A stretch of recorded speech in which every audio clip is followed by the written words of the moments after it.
पड़ोसी को हदिया देना। अबू दर रज़ी अल्लाह तआला कहते हैं, रिवायत नकल की, कहा आप सल्लल्लाहु अलैहि वसल्लम ने फरमाया, या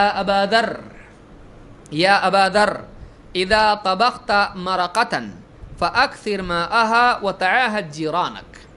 जब तो अपने घर में, तेरे घर में सालन पके तो थोड़ा सा पानी उसमें ज़्यादा कर दे और उसमें से एक हिस्सा अपने पड़ोसी को भी भेज।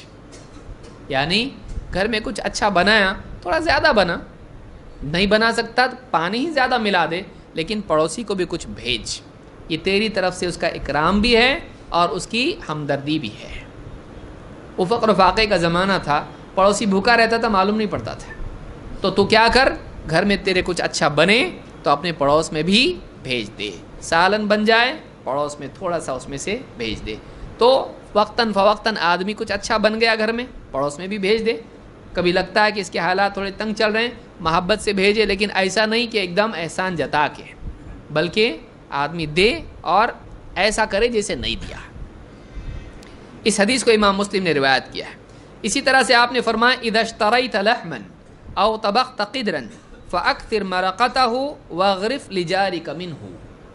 जब तू अपने घर में तो गोश्त ख़रीदे और अपने घर में तू सालन बनाए तो उसका शुरबा ज़्यादा कर दे और अपने पड़ोसी को भी एक हिस्सा उसमें से भेज दे। इसको इमाम तिरमिज़ी ने रिवायत किया है। इसी तरह से जो हमारा पड़ोसी करीबी होता है उसका हम पर ज़्यादा हक़ होता है। आयशा रज़ी अल्लाह तआला फरमाती हैं, क़ुल्तु या रसूल अल्लाह इन्न ली जारैनि फ़इला अय्यिहिमा उहदी। ए अल्लाह के रसूल, मेरे दो पड़ोसी हैं और मैं हदिया देना चाहती हूँ एक को, किसको हदिया दूँ? देखिए कितनी इंटेलिजेंट बात है। अगर दो पड़ोसी हों तो कौन ज़्यादा इम्पोर्टेंट, किसका हक़ ज़्यादा? मेरे दो पड़ोसी हैं तो मैं उन दोनों में से हदिया दूँ तो किसको दूँ? आपने फरमाया, इला अक़रबिहिमा मिनकी बाबन, जिसका दरवाज़ा तेरे दरवाज़े से ज़्यादा करीब है।